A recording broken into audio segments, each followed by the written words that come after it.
Bonjour à toutes et à tous. Et oui, comme vous l'avez vu sur la miniature, je vais vous parler de mon expérience durant ces 2 mois et demi.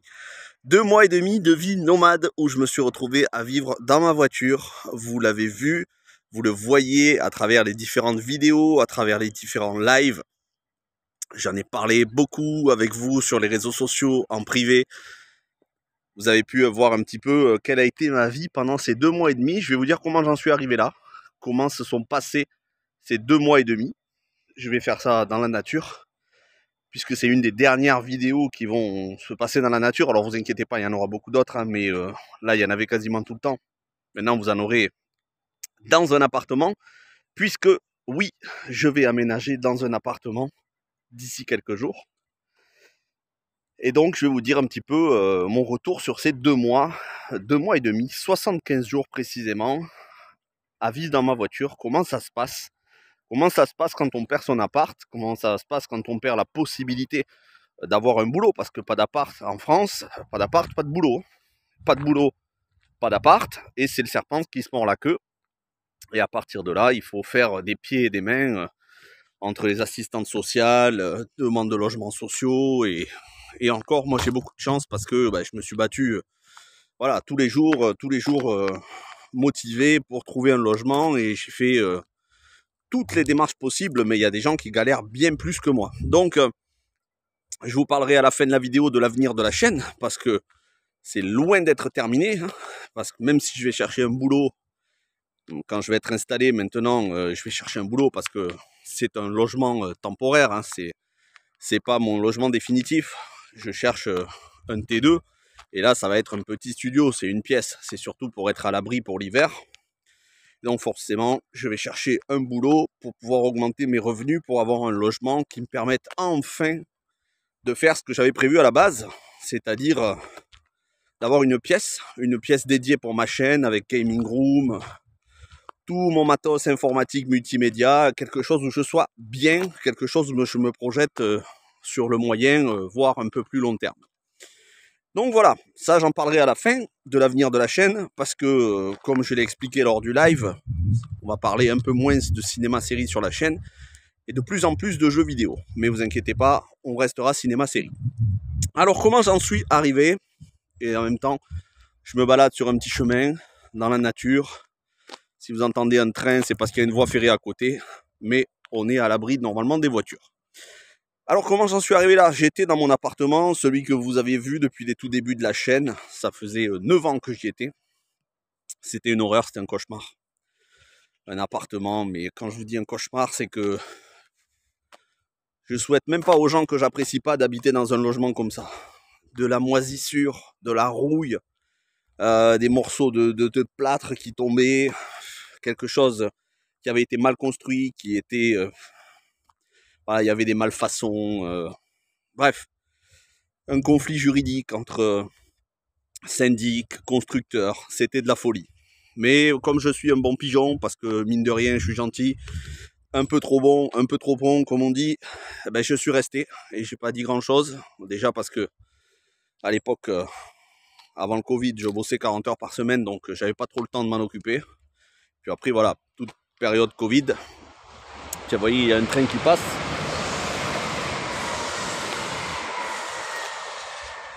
À l'époque du Covid, voilà, j'ai pas eu trop le temps de m'en occuper, bien évidemment, hein, c'était compliqué. Et puis, ces 2 dernières années, ça a été compliqué aussi. Et donc, au final, le propriétaire, puisque j'étais passé par une agence, le propriétaire, en voyant tous les travaux qu'il aurait à faire, en voyant voilà, toute cette situation complexe d'experts qui passent sans arrêt, il a voulu vendre l'appartement. Et donc il a mis fin au bail, il m'a proposé de l'acheter. Moi, bien évidemment, j'ai pas les sous, et si j'avais eu les sous, je l'aurais pas acheté. Mais donc je me suis retrouvé à terminer le bail au mois de septembre. J'en ai été informé au printemps. Et à partir du printemps, étant donné que j'en avais plus les ressources financières nécessaires pour passer à nouveau par une agence, comme ça avait été le cas il y a presque 10 ans en arrière, quand j'avais loué cet appartement, j'ai fait une demande de logement social. Et vous savez comment c'est les demandes de logements sociaux, on sait quand on l'a fait, on ne sait pas quand est-ce que ça aboutira. Donc voilà, j'ai cherché, Mais bien évidemment, les agences, quand vous n'avez pas salaire égal 3 fois le montant du loyer, avec plein de garanties et tout, bon ben ils vous disent bonjour, au revoir. Et pour les particuliers, que ce soit sur le Bon Coin ou ailleurs, c'est pareil. J'ai visité des taudis pour des prix indécents. Et franchement, qui demandaient des choses exigeantes, c'était un truc de fou. C'est un autre train. Donc voilà, l'échéance arrivant, fin septembre, ben, je me suis retrouvé à la rue, tout simplement. Sauf que moi, je suis prévoyant. Et surtout, et je pense que vous en êtes aperçu sur la chaîne, que ce soit dans la critique que j'ai faite là récemment, le Monde après nous, ou le live qu'on avait fait avec DG de Padawam HD, que je salue d'ailleurs, sur l'effondrement. Vous savez que moi, je me prépare au jour où on perdra tout. Et la situation que j'ai connue, et que je connais actuellement, c'est quelque chose que vous pourriez traverser. Même si vous avez plusieurs milliers d'euros par mois, même si vous avez un CDI, même si vous avez une maison, que vous êtes propriétaire, on ne sait jamais. Vous pourriez vous retrouver dans ma situation. Je ne suis pas le premier, je serai loin d'être le dernier. Et on va vers des temps, je pense que vous en apercevez, très difficiles, que ce soit en France, en Europe, en Occident, dans le monde entier. Très incertains. Donc, pour ça, il faut avoir un état d'esprit de se contenter de peu. Et surtout, être prévoyant. Prévoyant, ça veut dire quoi? Quand on n'a pas les sous, c'est difficile d'être prévoyant financièrement. On peut se préparer mentalement déjà à vivre avec le moins de choses possible. C'est pour ça que même si je suis un collectionneur, j'adore collectionner des jeux vidéo, j'adore collectionner des films, c'est du bonus tout ça. Si vous mettez voilà, toute votre passion là-dedans, que vous accumulez, ben le jour où vous vous retrouvez sans logement, comment vous faites? Si vous êtes plus attaché à vos biens matériels. Il faut se détacher le plus possible des biens matériels, et quand on en accumule, il faut se dire que c'est du bonus et que c'est du temporaire, que peut-être un jour on peut tout perdre. Donc voilà, déjà l'attachement aux valeurs matérielles, il faut bannir le plus possible. Après, je pense que vous en êtes aperçu sur la chaîne, moi je suis quelqu'un de croyant pratiquant, je suis chrétien. Je reprécise que je ne suis pas catholique, mais j'ai rien contre les catholiques. Mais voilà, parce que bon, les gens, dans la tête des gens, chrétien égale catholique, c'est pas automatiquement le cas. Donc, moi je suis croyant. Et je pense que vous en êtes aperçu sur la chaîne avec les vidéos que j'ai faites, les lives que j'ai fait. Eh bien, j'essaye d'avoir l'état d'esprit du Christ. Ce qui n'est pas facile dans ce monde, mais qui, malgré tout, au final, aide beaucoup. Donc, comme dit le Christ, ne vous inquiétez pas du lendemain. À chaque jour suffit sa peine. Ne vous inquiétez pas de ce qui vous manquera. Mettez votre confiance en Dieu. C'est ce que j'ai fait. Et du coup, les gens me disent souvent « Ah oui, mais t'as bon moral ». J'ai rencontré plein de gens pendant ces 2 mois et demi, que ce soit des assistantes sociales, des médecins, parce que j'ai fait plein d'analyses de santé. D'ailleurs, je suis en excellente santé. Et donc, les gens m'ont dit « Mais vous gardez, vous avez le moral, hein, malgré tout, pour la situation dans laquelle vous êtes. Il y a des gens qui n'auraient pas le moral. » Et c'est parce que les gens ne savent pas, je leur en veux pas, mais les gens ne savent pas que je ne repose pas mes espoirs sur mes propres forces morales. Quand on repose son espoir sur sa propre force morale, ça sert à rien du tout. Bien évidemment que la force morale et le caractère jouent, parce que je suis quelqu'un qui est comme ça, il en faut beaucoup plus pour me briser.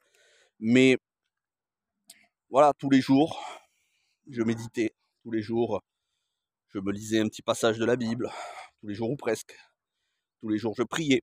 Et ça aide énormément. Et c'est la chose la plus importante que je pourrais vous conseiller. Vous savez, il n'y a de pression que celle que l'on se met. Quand j'ai vu arriver l'échéance où j'allais être à la rue, ben, qu'est-ce que j'ai fait? J'ai prié, j'ai dit, bon voilà, maintenant je remets ça entre les mains de mon Créateur. Il saura trouver une solution au moment qui lui convient. Voilà, il a un calendrier, moi je ne le connais pas, je m'en remets à mon Dieu. Et après, à partir de là, je me suis plus stressé, je me suis plus angoissé. Je me suis dit, peu importe, qu'est-ce que je peux perdre de plus? J'ai perdu ma maison, il me reste ma voiture, ma santé, surtout il me reste mes parents qui sont en vie et qui sont en bonne santé, malgré l'âge. Donc, que demander de plus? Et donc, à partir de là, écoutez, sachant que j'ai un état d'esprit où j'adore le survivalisme, je me suis contenté de peu. Un réchaud but à gaz, une casserole, des couvertures, un point d'eau, et voilà, ça suffira. Et comme ça, j'ai tenu 2 mois et demi.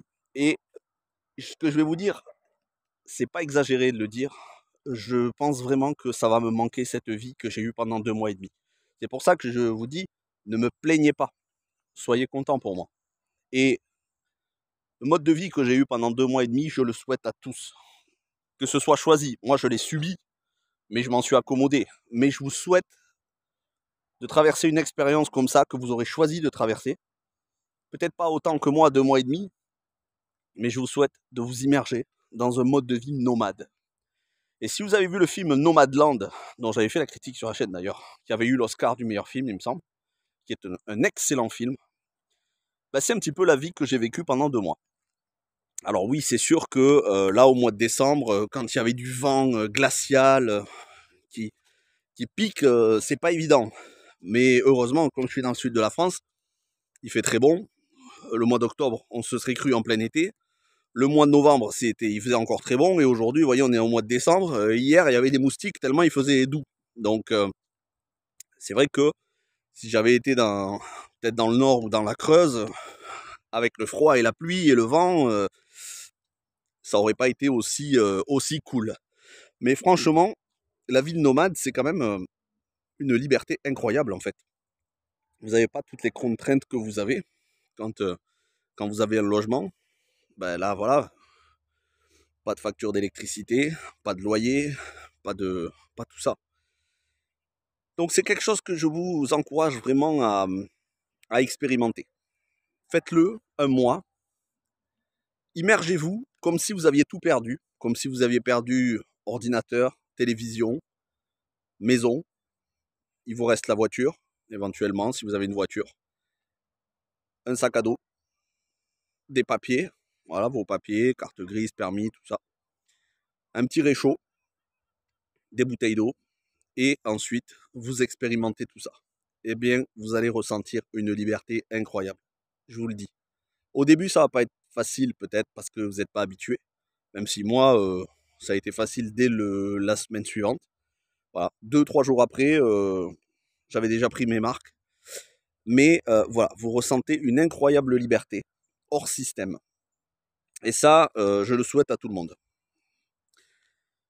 Donc, concrètement, pendant ces 2 mois et demi, qu'est-ce que j'ai fait? En dehors de vous faire des vidéos et des lives, et en dehors de chiner dans les boutiques d'occasion et d'aller voir mes amis qui travaillent en cinéma, parce que j'étais très souvent dans le cinéma, puisque je dormais dans ma voiture sur un parking à côté d'un cinéma.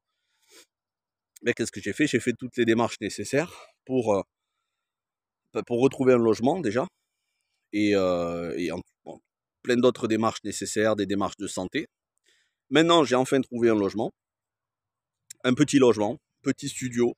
Ça, ce sera très bien, pas très cher. Ce sera très bien pour passer l'hiver, le printemps, et de toute façon, il n'y a pas de limite de durée. Et à partir du mois de janvier, eh bien, je vais chercher un boulot activement parce que forcément, pour avoir un T2, c'est-à-dire un appartement avec une chambre séparée, bah, il faut avoir des revenus un peu plus importants que ce que j'ai. Et donc, une fois qu'on sera au mois de janvier, bah, je vais me mettre à chercher activement un boulot. J'aurai un taf, que ce soit un temps partiel ou mi-temps, temps partiel, on verra, peut-être même un petit peu plus au début, pour ensuite avoir un T2, l'aménager et enfin avoir ce que je voulais avoir depuis le départ, une belle gaming room, puisque je n'ai quand même pas... j'ai quand même pas oublié que je suis un collectionneur et je peux vous dire que j'ai rentré de très très belles pièces dans mes collections, que ce soit de jeux ou de films. Mais vous découvrirez ça en temps voulu. Il y a autre chose que je voulais vous dire, c'est par rapport aux aides sociales. On entend énormément aux infos et sur les réseaux sociaux, mais notamment aux infos, parmi les politiques, oui, les aides sociales, les gens profitent. Alors c'est vrai qu'il y a des gens qui profitent des aides sociales, qui en profitent illégalement et qui s'en vantent parfois, comme il y avait un youtubeur qui s'en vante, c'est une honte. Ça devrait être sanctionné de la plus dure des manières, mais c'est pas non plus tout le monde. Regardez, Moi, je suis quelqu'un qui cherche du boulot. Heureusement que j'ai eu les aides sociales. C'est pour ça que, même si la France, on a énormément perdu en droits ces dernières années, on n'est quand même pas totalement à plaindre parce qu'on a de beaux avantages. Je peux vous dire qu'à un moment donné, j'étais en Espagne. En Espagne, ils ont beaucoup moins de droits que chez nous. Hein. Là-bas, l'APL, ça n'existe pas. Hein. Voilà, donc malgré tout, en France, on a quand même des choses, des gros avantages. Il ne faut pas se plaindre à l'excès.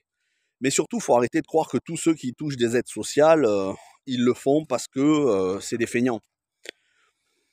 On ne vit pas avec le RSA, on survit. Et en plus, moi, j'avais même pas de RSA, vous voyez. Mais on ne vit pas, on survit. C'est comme le chômage, il faut arrêter de croire que c'est un dû, que c'est un cadeau que vous fait le gouvernement. Si vous avez du chômage, c'est parce que vous avez travaillé pour avoir du chômage. Mais après, bien évidemment que tout ça, c'est pour rebondir, c'est pour se remettre en selle.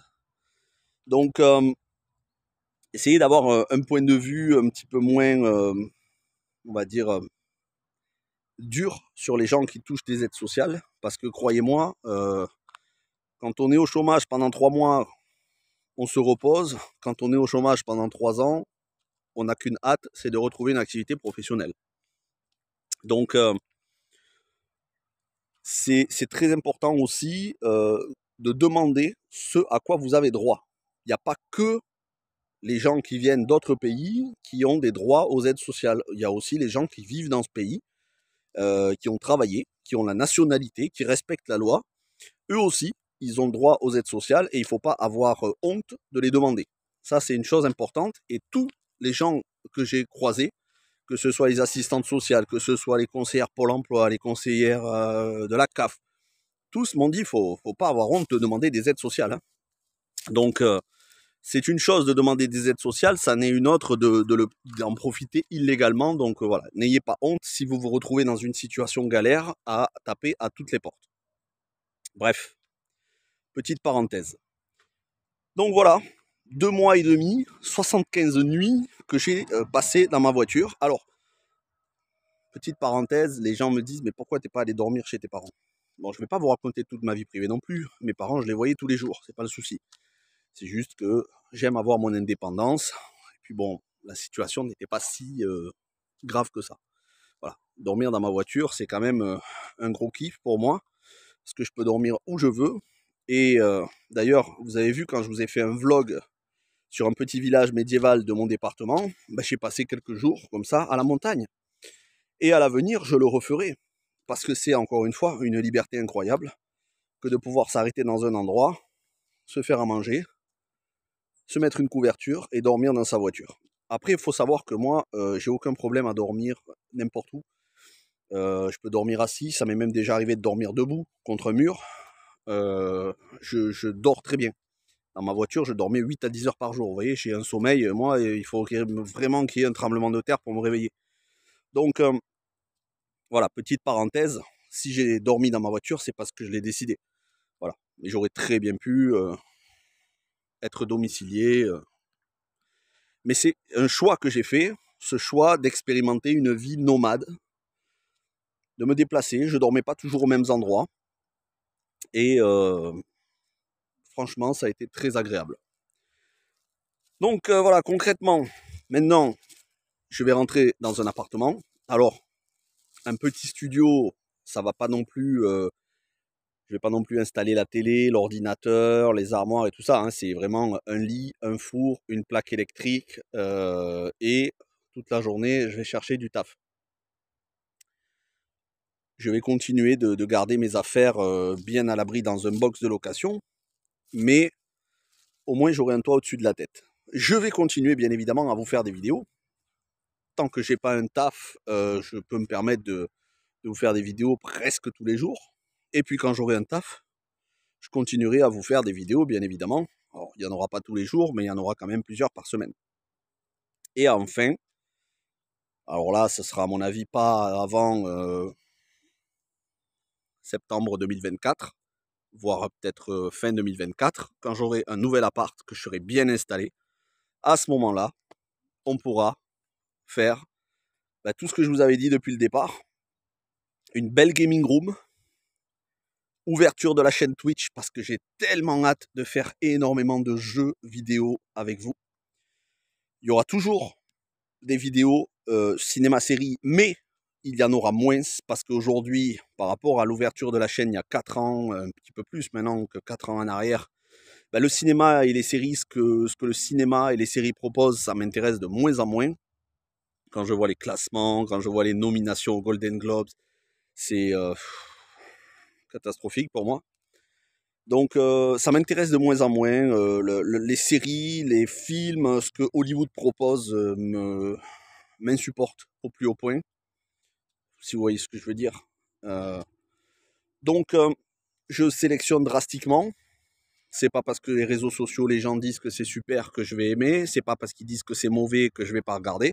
J'ai adoré les Anneaux de Pouvoir. J'ai détesté The Last of Us. Donc si ça me plaît, je vous en parlerai. Si ça me plaît pas, je vous en parlerai pas. Mais globalement, il va y avoir moins de contenu cinéma-série dans les mois et d'ici un an, et beaucoup plus de jeux vidéo. D'abord, adaptation de jeux vidéo. On va drastiquement augmenter le niveau, le nombre de films adaptés de jeux vidéo. Et puis ensuite, on va faire tout simplement des jeux vidéo sur Twitch, sur PS4, sur la PS5 Pro quand elle sortira l'année prochaine. Je me la prendrai. Et à ce moment-là, on va faire tous les jeux qu'il y a dans ma collection. Je peux vous dire qu'il y en a beaucoup. Et pas que sur PS4 et PS5, mais sur d'autres consoles. Mais ça se passera sur Twitch. Et donc, il y aura la chaîne Twitch et la chaîne YouTube. Et puis, pour ce qui est de YouTube, on va faire des lives. Halo saison 2, Fallout, House of the Dragon et Les Anneaux de Pouvoir saison 2. 4 énormes séries où on va faire des lives pour chaque épisode. Donc, vidéo plus live chaque semaine avec les copains. Comme on faisait l'année dernière avec les saisons 1 de House of the Dragon et Les Anneaux de Pouvoir. Sauf que ce sera à partir de mon téléphone, puisque tant que je ne serai pas dans le nouvel appart, quand je parle du nouvel appart, ce sera un T2. Tant que je ne serai pas dans ma gaming room, ce sera les vidéos sur le téléphone. Donc voilà, voilà un petit peu l'avenir de la chaîne. Voilà, c'est cette expérience pendant 2 mois. Là, je suis dans la nature. Regardez, franchement. Est-ce que ça, est-ce que ça, c'est pas beau? Eh bien, ça, c'est mon quotidien, vous voyez, depuis 2 mois et demi. Je me lève le matin sur un parking avec le soleil qui me tape sur le visage, qui me réchauffe. Je viens me balader. Je fais 1 à 2 heures de marche tous les jours. C'est pour ça que bon, je peux me permettre de boire du coca parce que je me dépense. Et je fais aussi de la marche rapide. Mais voilà, c'est mon quotidien. Voilà, c'est la nature tous les jours. Alors oui, je croise des gens, des fois je croise des trains, je croise des vélos. Je sens l'air de la nature. Le soir, je m'endors. Le matin, je me réveille. J'ai repris un rythme de vie que je n'avais pas eu depuis très longtemps. Donc ces 2 mois et demi m'ont fait beaucoup de bien. Je vous le souhaite, je vous vous souhaite de choisir de faire cette expérience de vie nomade, ne serait-ce qu'au moins quelques semaines. Vous verrez, on recentre très vite les priorités, on ne s'inquiète plus pour ce qui est inutile, on se concentre pour ce que l'on a. Après, comme je vous ai dit, je suis croyant, donc à un moment donné, c'est bien de demander des choses à Dieu, mais il faut aussi remercier pour ce qu'on a déjà. Voilà, moi je remercie Dieu pour la nature, j'entends le chant des oiseaux, je me balade, je sens l'odeur de la nature, je suis en bonne santé.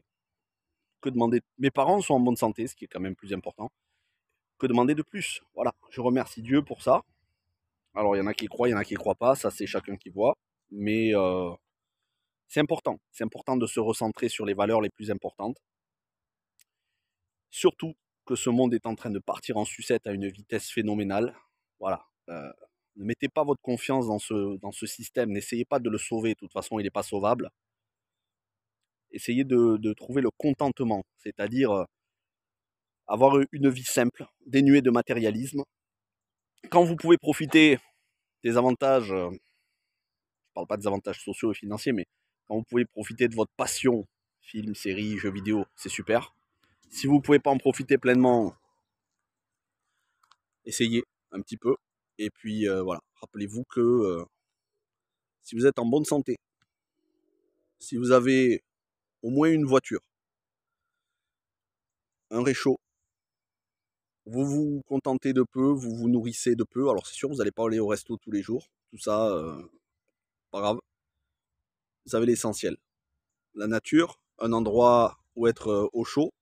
Peut-être pas le confort d'une salle de bain tous les jours, où vous pouvez passer, où vous pouvez prendre un bain, où vous pouvez être au chaud et tout. Mais un mode de vie rudimentaire, au final, je peux vous dire qu'on s'y accommode très très vite. En tout cas, on s'y accommode très très vite quand on n'a pas un état d'esprit de victimisation. Et je terminerai là-dessus parce que c'est un truc qui m'insupporte, mais au plus haut point. Cette société où les gens se victimisent sans arrêt, se plaignent de ce qu'ils n'ont pas. Je ne les plains pas, ces gens-là. Je ne les plains pas parce que c'est un choix de se victimiser. Moi, vous savez, quand je me suis retrouvé à la rue fin septembre, j'aurais pu pleurer sur mon sort. J'aurais pu dire pourquoi moi, qu'est-ce que j'ai fait, c'est pas juste, ouin. J'ai pas fait ça. Je me suis dit, voilà, maintenant, voilà tout ce que je n'ai plus, voilà tout ce qui me reste, je vais me concentrer sur ce qui me reste. Donc les gens qui se victimisent sans arrêt, en criant à la discrimination, en criant au racisme, en criant à toute leur débilité profonde, ils n'ont aucune excuse, ces gens-là. Parce que là, je peux vous dire que je suis dans la nature, j'entends pas parler de racisme, j'entends pas parler de discrimination, j'entends pas parler d'hommes enceintes, j'entends pas parler de trans, tout ce que tu veux. Je vois des animaux, je vois des gens qui se baladent, je fais ma popote, je mange, je me réveille avec le soleil, j'entends les bruits des oiseaux, je sens l'odeur du bois, aucun dégénéré à l'horizon, aucun ouin-ouin, aucun fragile. On décide d'être un fragile, on décide de se victimiser ou pas. Et j'ai décidé de ne pas me victimiser. J'ai décidé de ne pas me plaindre. C'est pour ça que je vous dis, ne me plaignez pas parce que je ne me plains pas de ma situation. Soyez contents pour moi. Et je sais que vous l'êtes. Tous les abonnés, vous prenez régulièrement des nouvelles, que ce soit par les réseaux sociaux ou en privé. Et ça fait très plaisir. Et je vous en remercie énormément. Mais voilà, gardez une chose en tête. La vraie vie, c'est pas la vie dans les grandes villes, c'est la vie dans les campagnes. Et c'est pas la vie dans le confort matériel, c'est la vie avec la base, l'élémentaire, enfin le rudimentaire. Et ensuite, si on peut avoir plus, tant mieux. Mais toujours se rappeler que moins on a de choses, moins on perd de choses. Toujours remercier Dieu pour ce que l'on a déjà, au lieu de se plaindre pour ce que l'on n'a pas. Et après, à partir de là, ça vous donne une bonne base et ça vous donne la motivation pour avoir plus. Là, maintenant, j'ai la motivation pour chercher un taf tous les jours. Avant, je ne l'avais pas forcément. Ces 2 mois et demi m'ont grandement motivé, m'ont donné énormément de force morale. C'est pour ça que je vous dis, j'espère que vous expérimenterez ce mode de vie. Au moins temporairement, que vous choisissiez de le faire. Moi, je l'ai subi, mais au final, je vous dis, ça me manquera.